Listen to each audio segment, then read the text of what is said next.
Imagine waking up every day in a place where no one is judged by what they wear, or don't wear. A place where the sun kisses bare skin without shame, where the body is not hidden but honored. Welcome to the world of the Himba people of Namibia. Here, clothes aren't just optional. They're irrelevant. Himba women, with their deep red skin and braided hair sculpted with ochre, live their lives without modern garments. And no one blinks an eye. In fact, for them, covering the body can be seen as hiding one's identity. But what if I told you their nudity isn't just cultural, it's sacred? That for the Himba, what we see as taboo is actually a sign of pride, tradition, and survival. This isn't about sexuality. It's about something much deeper. Stay with me, because the real story? It's not what you think. The first encounter. To outsiders, the first time seeing Himba women can feel like walking into another world. You see topless women walking confidently through their village, children running free, their bodies covered in reddish paste. And you might think, how can they live like this? But that question, like this, is loaded with assumptions. What we perceive as naked or exposed is not the same in every part of the world. For the Himba, being bare is natural. And more importantly, it's not sexual. This is a lifestyle born of the desert's heat, of tradition, and of symbolism. It has nothing to do with erotic or sex, and everything to do with identity and community. Their bodies tell stories. Every mark, every braid, every texture of their skin is filled with meaning. So, while we may label this as a nude tribe, or look at it through the lens of shock, to them, it's simply life. Why the Himba don't wear clothes? Let's explore the core question. Why don't the Himba wear clothes like we do? There are three major reasons. 1. The climate.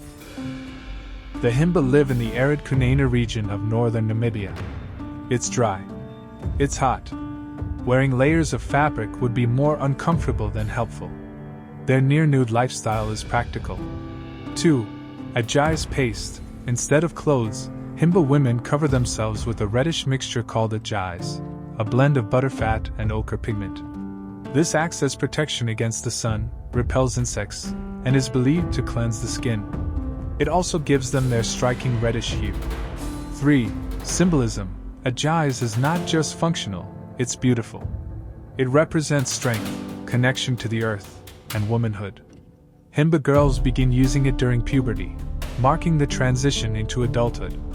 So no, they're not without clothing. Their skin is their clothing.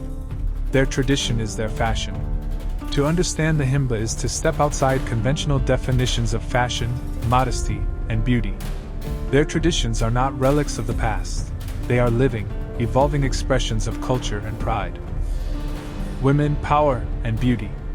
Himba women aren't just surviving in the desert. They are thriving with dignity and deep cultural pride. Their hair is intricately styled with ochre and butterfat, braided into artistic patterns that signify age, marital status, and motherhood. Jewelry made from shells, iron, and leather tells stories about their social standing. To reduce them to topless girls, or just part of a naked tribe, is to miss the rich symbolism behind every aesthetic choice. Their nudity doesn't erase their power, it amplifies it.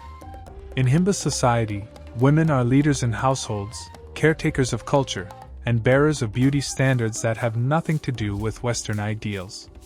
And perhaps most importantly, they don't feel ashamed. The idea that Himba women don't wear clothes is a simplification. What they wear, the adornments, the paste, the texture of their hair, these are all culturally specific forms of dress. They serve the same social and symbolic functions that clothing does elsewhere in the world. What happens when outsiders arrive? Tourists, missionaries, journalists, documentarians. Over the years, many have come to observe the Himba, and not always with pure intentions. Cameras zoom in on bare chests. Articles use words like erotic, or even incorrectly associate Himba culture with African porn. Some tourists pay for photos, others exploit them without consent. And suddenly, what was once normal in their eyes becomes a spectacle in ours. Some Himba women resist. Others embrace the tourism economy to support their families. But the line between appreciation and exploitation gets thinner by the day. So ask yourself, are we learning from them? Or just looking at them? The battle between tradition and modern influence. Young Himba are at a crossroads. Cell phones, social media, tour buses, all bringing in pieces of the outside world. Some girls have started wearing Western clothes. Some move to the city, but many come back. Because in Himba culture, modern doesn't always mean better. Clothing, as the modern world understands it, is not central to the Himba way of life. Modesty and identity are expressed differently here, through jewelry, hairstyles, and the reddish hue of ajais, each element telling a story of age, status, and community. There's pressure to adapt, to cover up, to fit in. But there's also pride in the old ways. The red ochre, the handmade jewelry, the choice to stay uncovered. And so, the question becomes, can tradition survive the modern gaze? What their nudity really teaches us. The Himba are not ashamed of their bodies. They are proud. And maybe, just maybe, there's a lesson in that for the rest of us. In many places, nudity is taboo. It's sexualized. It's policed. But in Himba culture, the body is natural, strong, respected. Not sold. Not shamed. What if we stopped seeing them as nude and started seeing them as free? What if their bare skin wasn't about exposure but about expression? Maybe it's not the Himba who are trapped. Maybe it's us, hiding behind fabrics, fashion trends, and insecurities. As the sun climbs higher over Namibia's Kunene region, life continues in rhythm with nature, slow, steady, and deeply rooted in tradition. For the Himba people, especially the women, daily life is an expression of identity, resilience, and beauty. What may seem unusual to outsiders is in fact a carefully maintained tradition. Himba women are known for covering their bodies not with fabric, but with a mixture of butterfat and ochre pigment called ajais. This red paste not only protects their skin from the harsh desert sun, but also symbolizes life, earth, and womanhood. If this video made you rethink what it means to be civilized or clothed, then it's done its job. The Himba people remind us that freedom isn't always visible. Sometimes it's in the choice not to cover, the choice to honor tradition, the choice to live without shame. In Himba culture, beauty is not about fashion trends.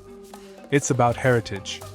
The red ochre is not just protection, it's a celebration of life and femininity. For Himba women, to be adorned in ajais is to be proud of who they are. In this semi-nomadic pastoralist society, roles are defined but respected. While men tend to the livestock and oversee external affairs, women hold the family together, guiding children, managing household duties, and preserving cultural rituals passed down through generations. Today, more Himba are sharing their stories on their own terms. Some welcome visitors and are open to cultural exchange, but always with boundaries. Respect, dignity, and consent are at the heart of any meaningful interaction. So if you learned something new today, or if this challenged your beliefs, backhand index pointing right, give this video a like, backhand index pointing right, subscribe for more powerful stories from cultures you've never seen before, backhand index pointing right, comment below. Would you be brave enough to live like the Himba? Because in the end, the truth behind their tradition isn't about nudity. It's about being seen. And they're not hiding.